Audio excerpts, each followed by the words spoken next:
joining us bright and early on Tuesday morning. It was tough to wake up. It was for me as well. But good to see you here. I'm Albert. I'm handling communications for IATA in Asia. With me on stage, we've got Dr. Xingquan. We also call him Max, who is our regional vice president for North Asia. And in interim, he's also the regional vice president for Asia Pacific since the 1st of May, until we find a successor to Philip Goh, who has retired from IATA. So we've got a briefing prepared. So I'll hand over to Max to brief you on some of the issues in Asia Pacific and as a whole, and then we'll take some questions after that. So Max, over to you. Thank you, Albert. Good morning. Come on, good morning. It's a little early, I know. But when we talk to the Asia Pacific region, indeed, just as yesterday, our forecast and the outlook, I'm excited. So, for just a very brief. As we announced yesterday, so IATA updated the outlook for the 2024 shows that as an industry, so profit of the $30.5 billion US dollars this year. But specific to the Asia Pacific region, we are projecting to projecting profits of $2.2 billion US dollars, up from $0.6 billion in 2023.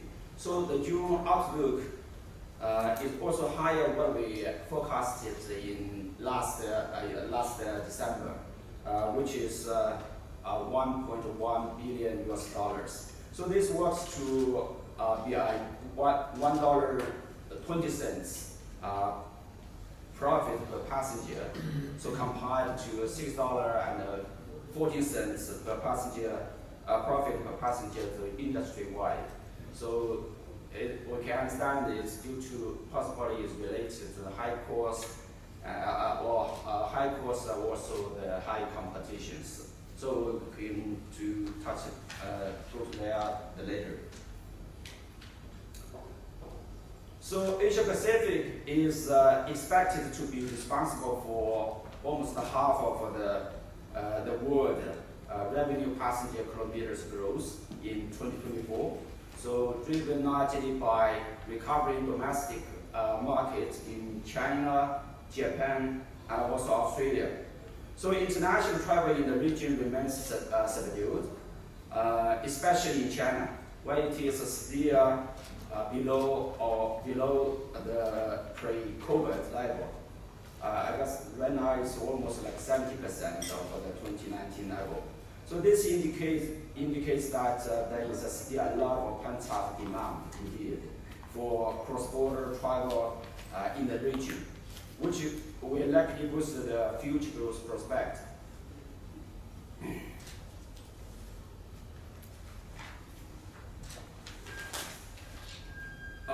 The growth potential for this region is tremendous.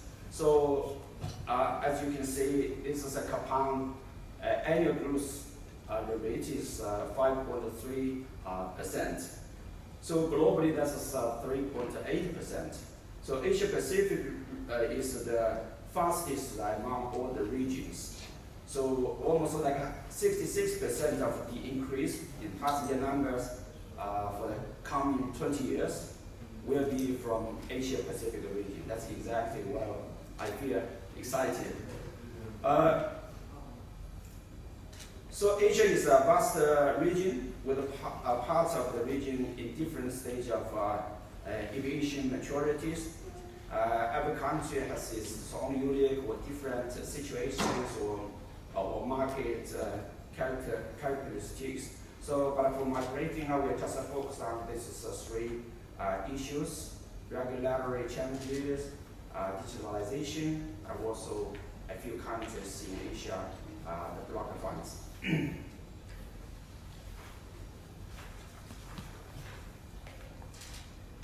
So as we mentioned in the new outlook announced yesterday, one of the risks to this positive outlook is regulatory the risk. with the airlines facing rising costs of the compliance and also with different regulatory measures being introduced. So the Asia Pacific region is not immune to this. So in fact, we are seeing a proliferation of the regulatory challenges emerging across the region.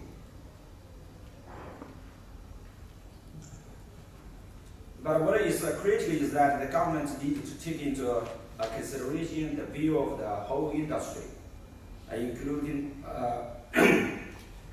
and recognize the need of the shared accountabilities. Australia right now is going on to adopt like a EU 261 regulatory framework, and which would result in additional costs, administrative, and also operational burdens. So IATA has already given some comments as part of the Australia Green Paper consultation. Philippines has already approved the air passenger rights, the Bill of Rights. So extensive change had been proposed, which will add significant burden on the airlines. So where the bill has already been passed, so the government should continue to work with the airlines and provide the sufficient time for the airlines to comply with these new regulations. Thailand also is drafting a revised protection law, and includes some onerous requirements also similar with EU 261. So IATA has provided our recommendations to CAT in a formal submission. The government should take into account the positions and the views of the airlines, and again recognize the need for shared accountability. Taxing. So I think the government should stop, treating the aviation industry as a cash cow, and right now it becomes a real challenge for the airlines. So that is some of the country's specific tax exercises or taxation. So I won't jump into the one by one. For India, so right now, that's the investigation, the GST investigation against the foreign airlines still going on, and it's about an alleged import of services from headquarters to the region, to the branch offices in the India. So as a result, such costs will need to be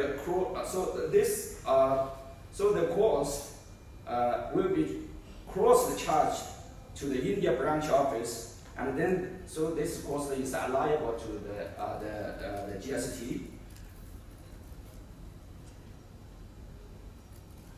So I'm the lawyer. I don't think this. I'm not the India lawyer, but I really don't think that's make any the legally is right. So this cost should not be liable for the GST. For China, that's data privacy. As you know, the compliance with the data privacy legal regime costs a lot of the cost or the challenges. This is the challenges for the multinational companies and also the organizations. So not only clarity is needed in the related laws, and also the implementation of the cross-border data transfer security assessment need to be very clear. we noted recently the China published the new law somehow relaxed the strict requirement for the security assessment, especially exempt the air ticket booking, the data in terms of personal data. So that's we are welcome for that. But again, there's still some risk because the important data should remain subject to the national security assessment. But unfortunately, there is no very clear rules for the type of important data for the aviation industry. So we, IATA, and together with the airlines, reach out to the CAC. Would like to set up a joint work group and made our own suggestions to the category of the data, the important data, to make sure provide some clarities and also reduce the risk of non-compliance. So far, that's really the challenges for the airlines, especially for the foreign airlines, but for the domestic airlines also the cost incurred by the security assessments here is very high. Oh gosh. So next focus is digitalization. As I just mentioned, so over the next 20 years, the Asia Pacific is fastly growing among all the region. There will be 4,115 million more passengers in 2043. So which of that is 2.75 billion the passengers will be contributed by Asia Pacific region.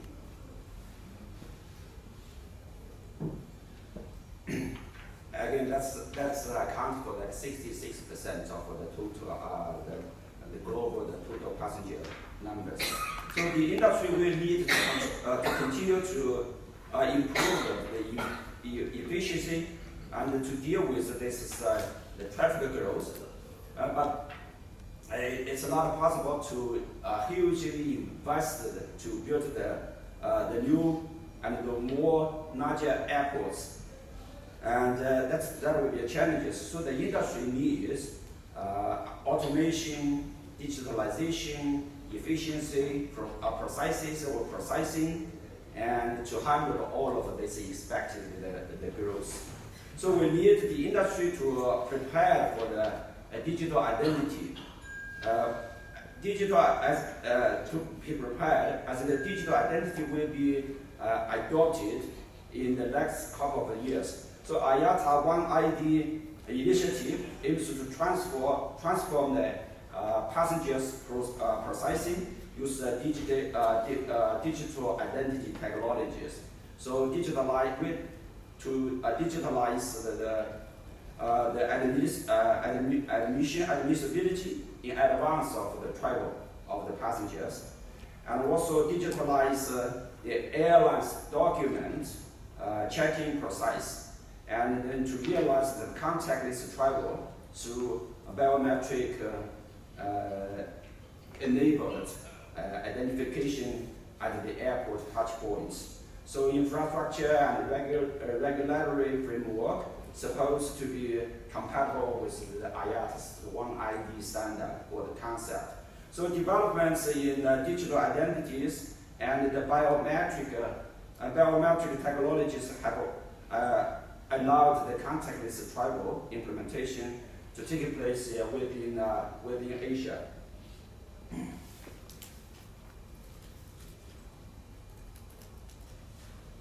So cargo,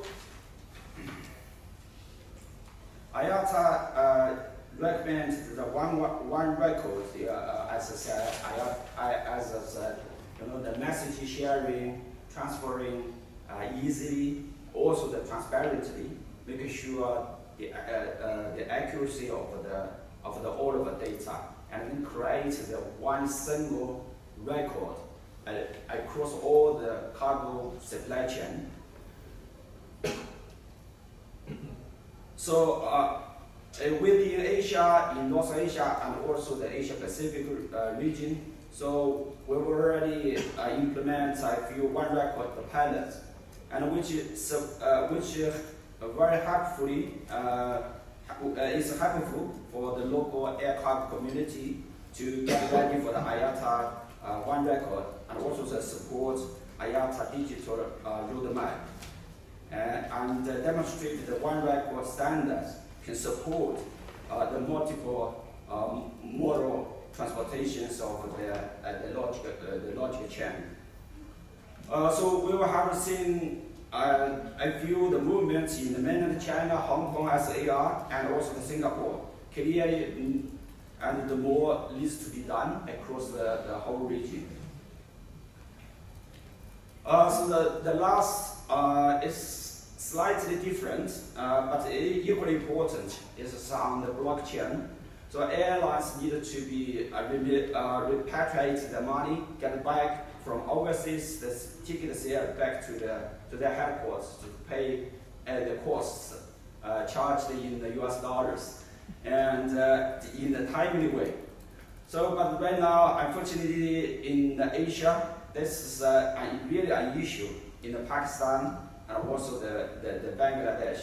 So the two markets currently ranked the highest in the world in terms of amount that blocked in their country. So we urge the government to resolve this issue urgently. So in Pakistan, which is what is needed to simplify the onerous process of repatriation, the country needs the requirement to provide audience certificate and also the tax exemption certificate. Both of them costs unnecessarily the delay, and also cost a huge cost on the airlines as well. So in Bangladesh, I think the key issue is just the lack of the US dollars, the foreign currencies. So we are encouraging them to prioritize the airlines the money, and because this is very important for their economic and also air connectivities. So right now there's some progressing and promising development. They right now announced the bank to buy and sell the US dollars, but at the range of the exchange rate. So we already got verbally got some confirmation they will prioritize the foreign international airlines the fund. So we continue to work on with them. Also, that's all from my side. Thanks. Yeah. Any questions? Okay. Gentlemen from here, Good morning, Jason Sue on the Allied World. Can you specify a little bit more the situation of China and the recovery of China? At what level are we now since the pandemic, and how does it compare to Korea and Japan? I cannot remember specific numbers, just as I mentioned earlier. So in the total, the traffic volume right now already recovered like 70% of the 2019 levels, or 71.2% of the 2019 levels. Thank you. Yeah. But indeed, there's some international travel. Indeed, is lag behind. Much behind, especially between the US and China, and also, but the domestic, they already go far beyond of the 2019 levels. I think for the traffic between Japan, Korea, and then the South Asia region generally, they're moving very fast, and I think the challenges for that right now is, like I said, supply chain and even shortage of the ground handling services. That's a challenge for them to go faster than current situation. But they are very recovered back to the 2019 levels. Yeah, so just to clarify, the 71.2% is international passenger flights in and out of China. So that's only at 71.2% of 2019 levels currently. That's all.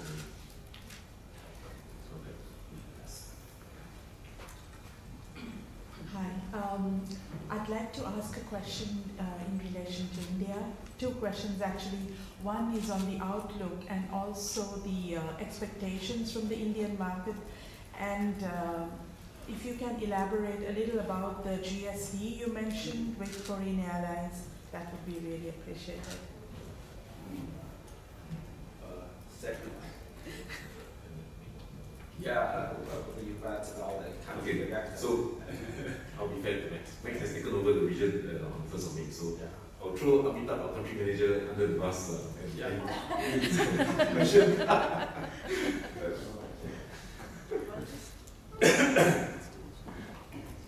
Yeah, come on, do that.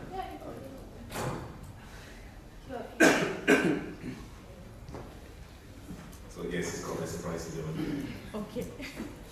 But indeed, actually, I got some numbers. It's very impressive one. Yeah, but please.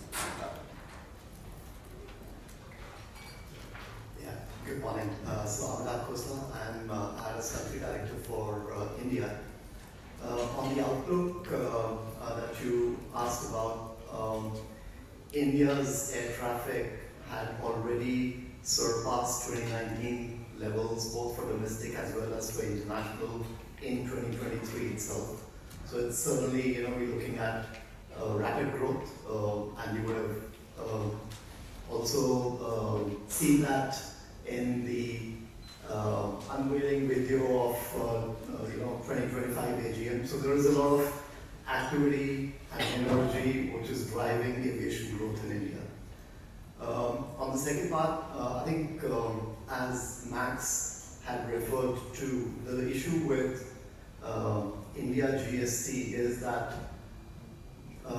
foreign airlines, a few, 10 in particular, at this point in time, have been picked up for investigation by the India GST investigation agencies, which is interpreting local GST law to apply on the head office.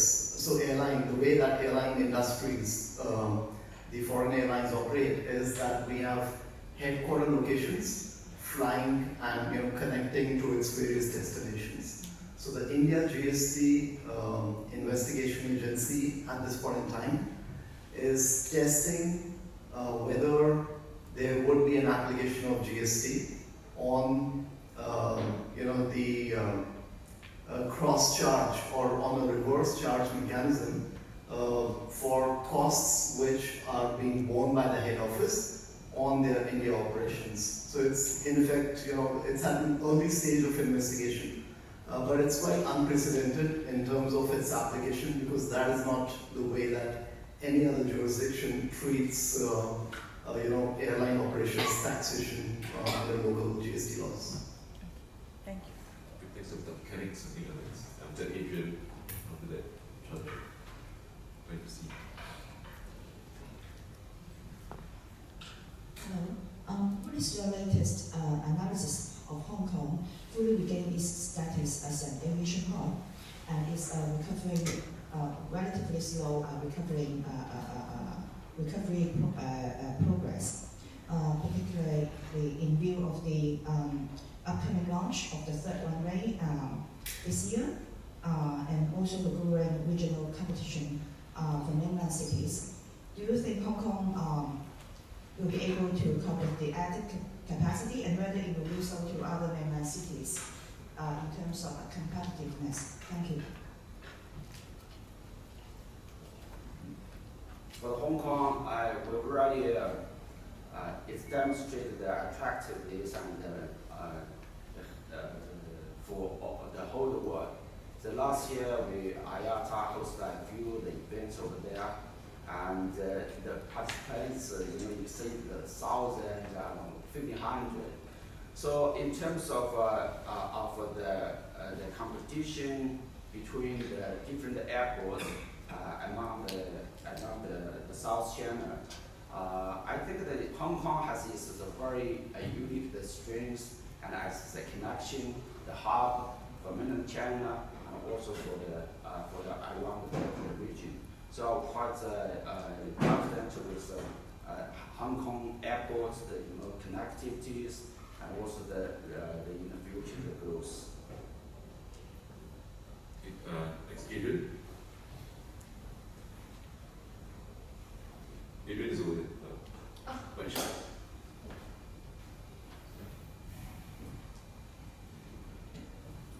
Thanks a lot.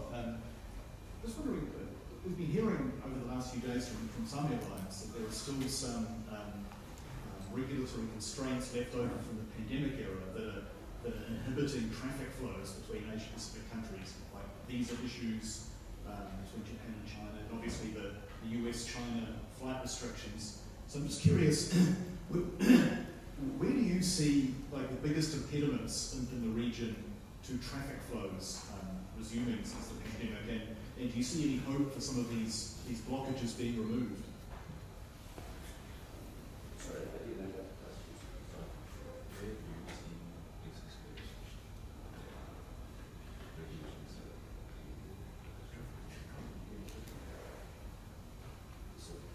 China was across the region. I think that's some of the challenges from regulatory risks. Some measures about the travel restraints.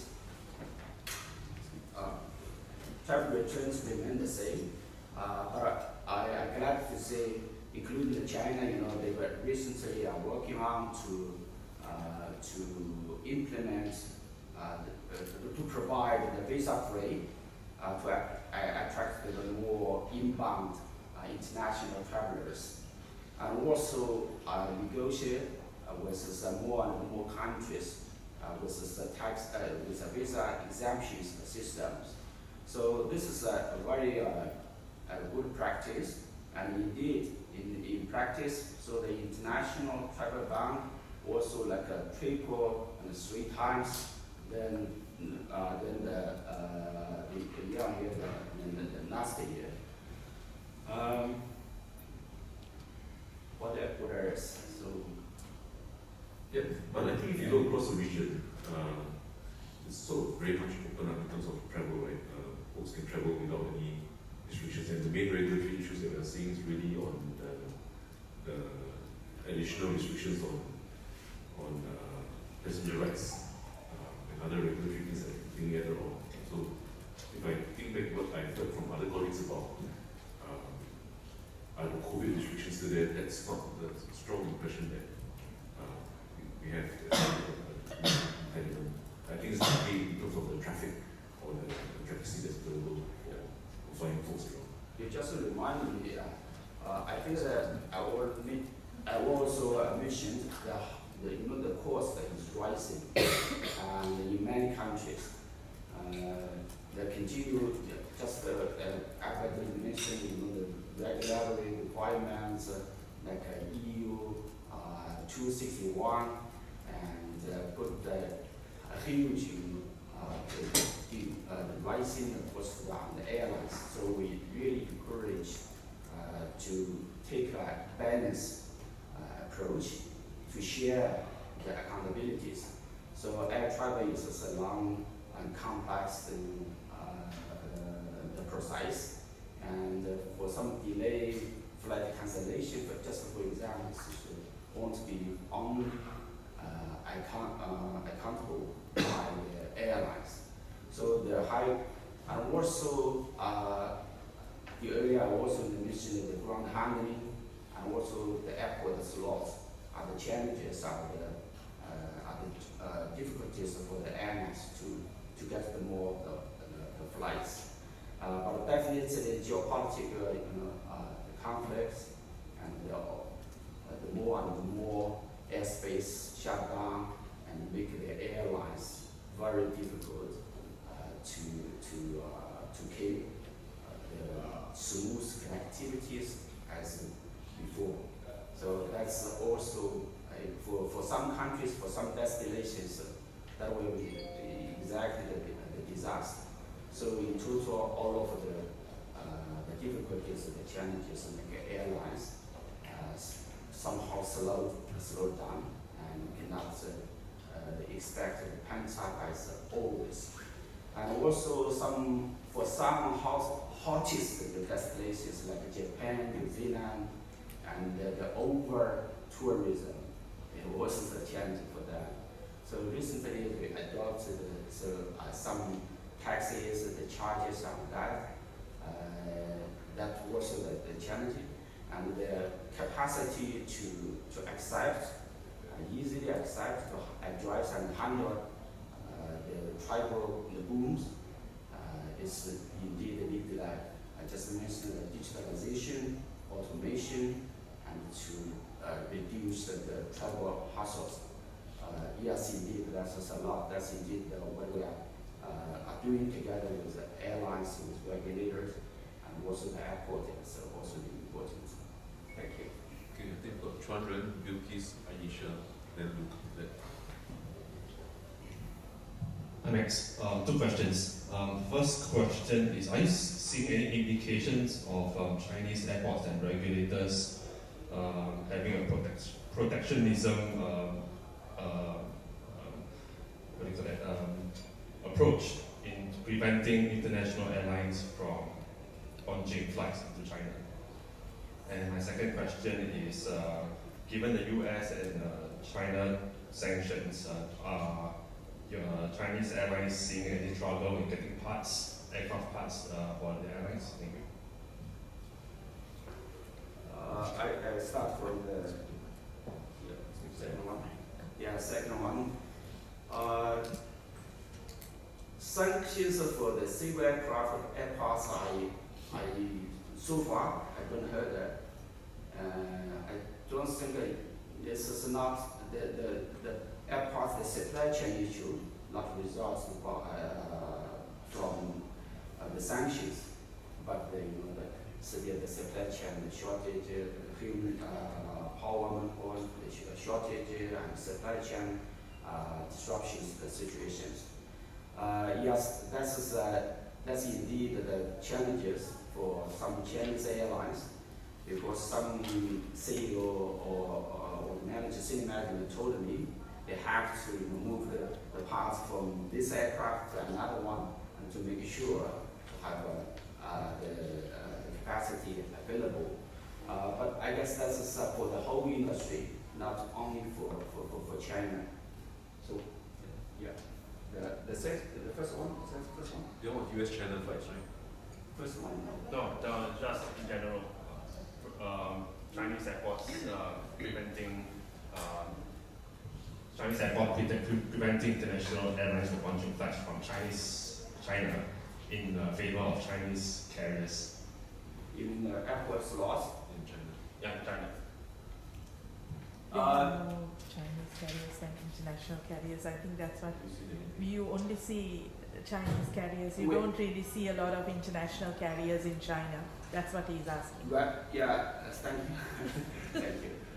Recently, yes, indeed, China is working on the slots allocation, the system. To be honest, they come to IATA quite often. We work together, and our objective is to keep the China's the slot regulation aligned with IATA's WASG, the guidance. And to be honest, that's a lot. They adopted some regulations, some suggestions have already been taken or under considerations. So we keep a very good relationship recently. And also the China would like to centralize the airport slots allocation. Actually, I think this is good, because before it's authorized or delegated to the regional offices, regional bureaus of the CAA of China, and with sometimes lack of the transparency, just as I said, sometimes the discrimination. Yes, indeed, that's some problems. As we know, they are working on the new draft of the new airport allocation. There are a few the draft provisions somehow could be treated as incur some discriminations, but definitely I make sure definitely there's no principle or the rules to discriminate the foreign airlines or the Chinese airlines. There is some principle to would like to build up like 3 international hubs and to support the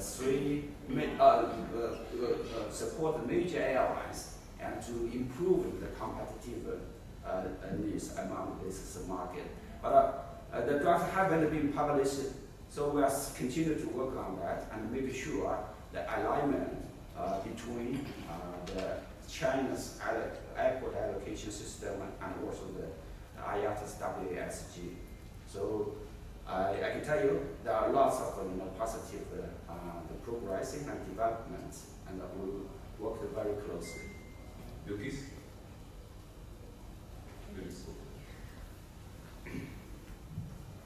Hi, I'm Bilkis Bahari from History Times Malaysia.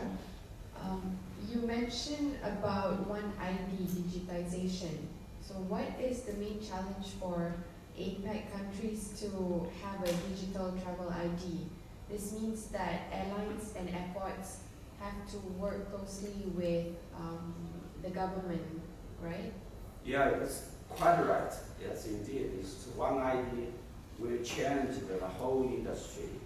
And that only this is not only for the airlines, for the airports issue, for the government, for your own government, they will adopt the regulations. I know the customer immigration and to accept the digital identity.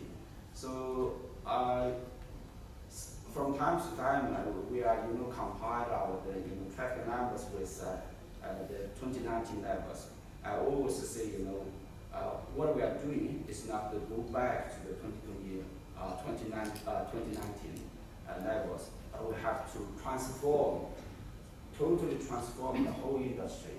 The One ID is a critical part, and we will work on that, continue to work on that, and then to realize the automation and also improve the efficiencies of the whole processing and digitalize all the documents and then realize the contactless travel.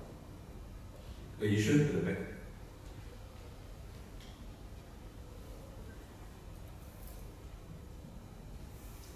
Do you think that there's been a shift in where Chinese travellers want to go? Do you think that it just reflects the capacity and where the capacity is available? Do you see Australia as a beneficiary of some of that US-Europe travel that hasn't come back?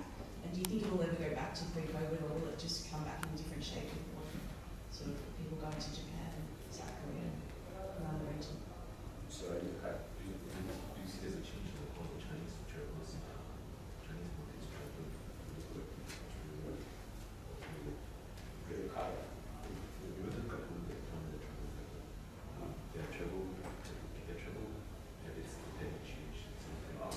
Travel habits.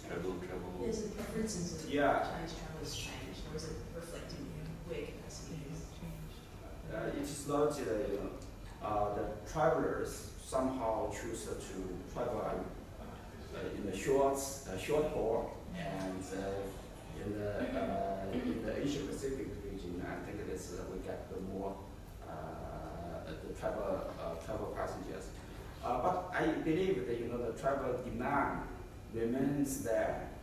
So, but I think the air connectivities and also the convenience have already been changed. So the airline, the passengers feel a lot of hassle, problem, take long, the long processing, and even for some, and also there's some visa issues as well. And many countries have already got some problem to issue the visa for the travelers, especially from some countries. Yes. Yeah, and also I can see right now the natural was a national, yes. The business travel somehow it's not as strong as the leisure travel for the holidays by the families, and they also would like to spend more for the business class and to enjoy the journeys. That's a couple of things I think I noticed that from the recently the travel market. Okay. We'll take Luke and then last one probably Brendan.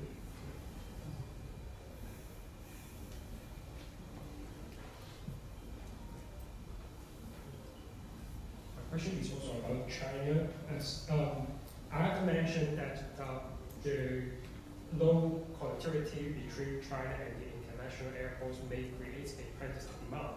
But at the same time, we do see the slowing China economy may pose some structural change. Do you think it is the case that the slowing economy in China may pose challenge to the recovery, especially to the East Asia region, that many airports are still trying to are working to achieve peak pandemic passenger volume?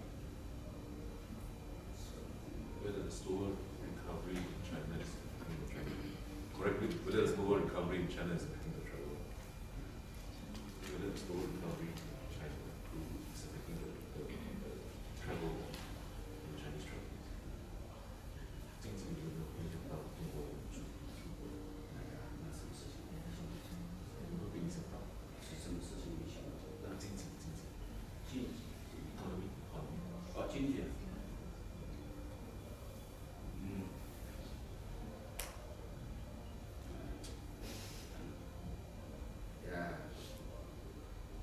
I think this China economy has already somehow recovering from the COVID. Yes, China was still heavily hit by the 3 years more, the close to the shutdown. But possibly you already noted the World Bank has already increased the 0.4% of for the annual the GDP the growth, and then again the travel demand remains there, and if we have provide the convenient connectivities, the travelers, the numbers are booming and growing very fast. So there are some positive index for the PMI, and especially for the first quarter, the Colombia, the situation are very positive one. So I don't think there are some uncertainty and risks for the China the economy, but I believe it takes time and to get back to normal. Okay, Brendan, also.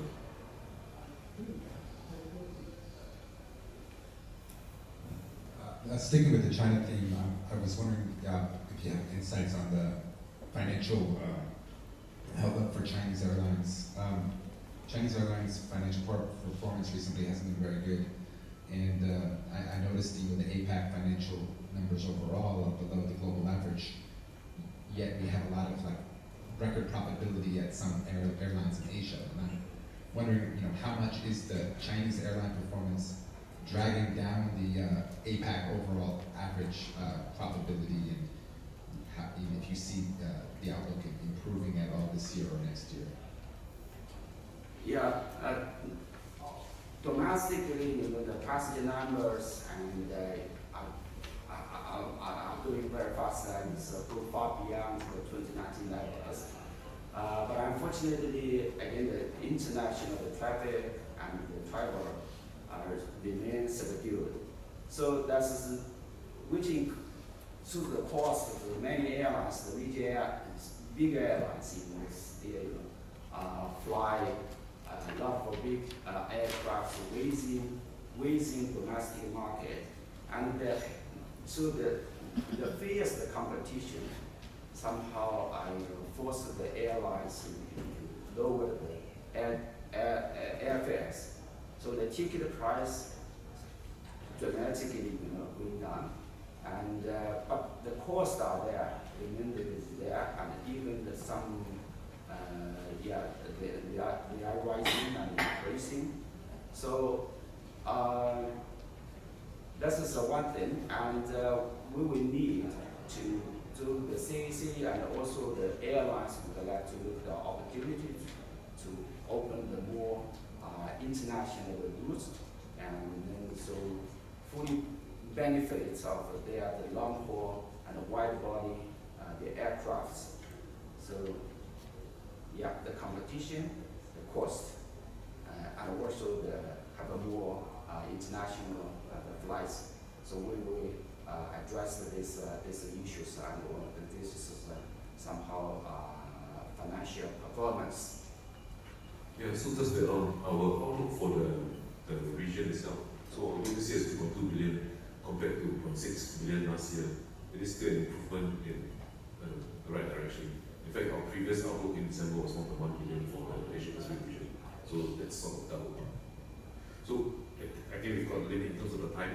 What will happen is that Max will still be here, so we can do one-on-ones, so no rush. If you're not attending the sessions in the theater, we'll be here, but we'll be sharing the room too. So yeah, we'll still be here. We'll gather below and then take some more questions. So thanks everyone.